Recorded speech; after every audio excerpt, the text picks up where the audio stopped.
Good afternoon, my friends. So I just got a box of tea that I ordered the other day, and this afternoon we have a little bit of scattered rain showers and thunderstorms outside. So I thought it would be a good time to try this Liu Bao dark tea, which to my understanding it should be similar to a anhua, which is one that I really enjoy. It's semi-fermented, it's really oaky and woody, and it's stored in bamboo, so you get those reed notes. Let me go ahead and show you the tea leaves. So if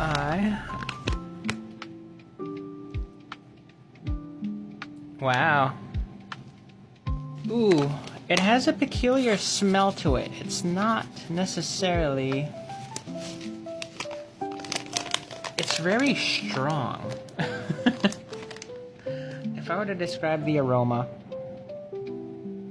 I'm gonna have to wet these leaves and let's see what it tastes like. But yeah, it's aged tea, and you guys know I'm a sucker for aged tea. I'm gonna be brewing it in a clay pot that I typically would use for black teas, darker teas. I have a pot for Puer, but we'll see how this takes to this. It's gonna be a lot darker in color, and so hopefully the leaves do not clog the spout. I'm hoping that the water will expand the leaves quite a bit.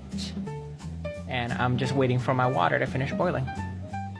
So as I'm waiting for my water, I decided to use a clear glass gongdao. This is the only glass pitcher that I have. I used to have smaller ones, but then I gave them away just because I was collecting a lot of, other type of ceramic and pottery ware. I will be drinking this tea in one of my mineral stone-carved teacups. Tea tastes excellent in these cups. It's really good. And again, here's another look at that small teapot. It's just a really, how would you say this? Really bargain. What's the word I'm looking for? Economical teapot. It was only like $40-50. So, which to some I know it might be expensive, but literally teapots this size made out of the clay, traditional clay that are handcrafted. This one I believe is mold casted, but the handmade ones that are made by like the clay masters and apprentices, they can go for hundreds of dollars for a teapot. So this one is kind of like a starter teapot. I just like the smaller size pots because I am the only one that drinks tea mostly. I'll share with friends, but for a lot of teapots, I'll mostly use just intimate sessions for myself because it takes a lot of work to clean out the leaves out of these, and you have to make sure that they dry properly so that there is no mold that grows in them. So you have to make sure that the air dry adequately, and you have to leave them out for like at least 24 hours. But in my dry climate, I ain't worried about that, except for maybe now because it's raining. It's our monsoon season, so nice, and you can see that color. So I'm gonna let this be a rinse because the aroma was really peculiar. It smells like a really clean Puer. Like it smells like Puer leaves, but it's not aged, so you don't get any of the sweetness. And I'm hoping that this is just, the rinse, and I'm hoping it gets sweeter when I brew it for a second time. Let's go ahead and take a look at those leaves. Yeah, it smells like a Puer tea. And Liu Bao, I have seen reviews where people are saying that it's a really strong tea. So we're gonna see. I'm gonna use this as my rinse cup. So we're gonna go ahead and pour it in here, because I will not drink this for sleep. I am just warming up my teaware with this. Another thing that I do, because I live in the desert, I do not, before you rinse the tea leaves, many people will just pour water in the empty teapot, you know, to kind of like warm up the pot. And then what they'll do is they'll put in the tea leaves and then they'll rinse the leaves. So it's kind of like, you know, the first 2 pours into your pot, you're not doing anything with it. And so because I live in a very dry climate and I'm a desert rat, born and raised here in Arizona, my water conservation, you know, just kicks in automatically. So I never will do just a water rinsing of the teaware. Just, again, like water conservation, right? Look, it's even darker. It's even darker than the last pour. So we'll see what this tastes like. It'll be interesting. I'm gonna taste it without any added honey. This is a really dark tea. I'm anxious but kind of nervous and like not scared, but this is my first Liu Bao. Hopefully it tastes like an anhua. Oh wow.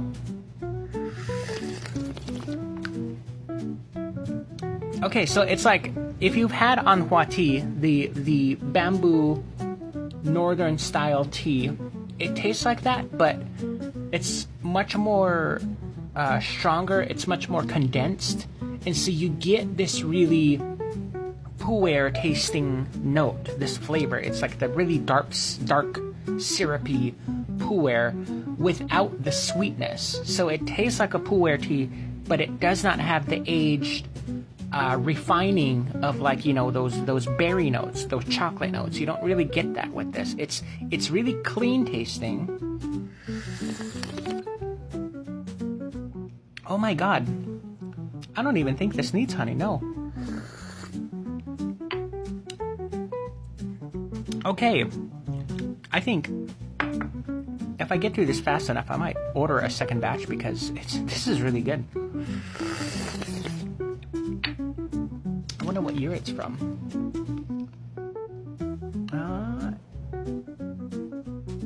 It does not say, but yeah, this is TEALYRA Liu Bao.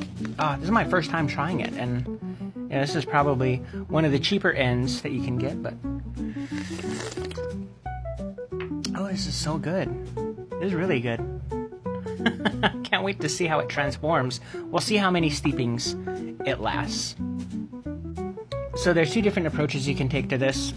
You can let this little remnants of the first pour stay in your gongdao bei, and then you can start steeping your second pour.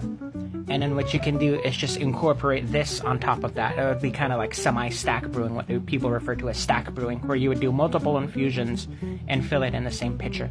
I will more than often, I tend to let the remaining little bits of the last tea stay, and then I'll pour on top of that and I'll just mix in. But some people are really tied to the idea of how different are the 2 pours, the first pot versus the second pot. And now that I mention it, I think I'm going to lean toward that now, is what's the difference between the first infusion and the second infusion, and especially in clayware like this, where it is, you know, a porous organic material, that heavily impacts the notes and the flavors and the aromas, right? It's very, very hot.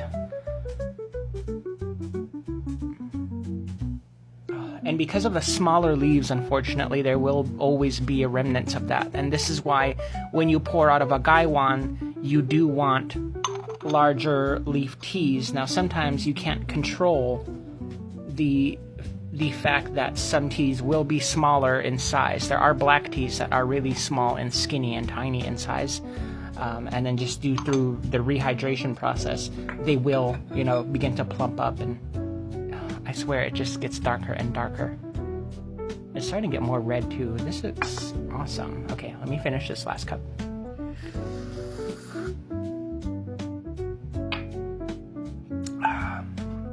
And so this is the 4th infusion. It kind of lost its darkness a little bit, but it's still really nice and clean tasting. You do get more of those chocolate notes after the 2nd and during the 3rd infusions. So I would highly recommend. It's clean, it's smooth, not bitter at all. Highly recommend it. Check it out. Liu Bao Dark Tea. Thanks for watching, guys.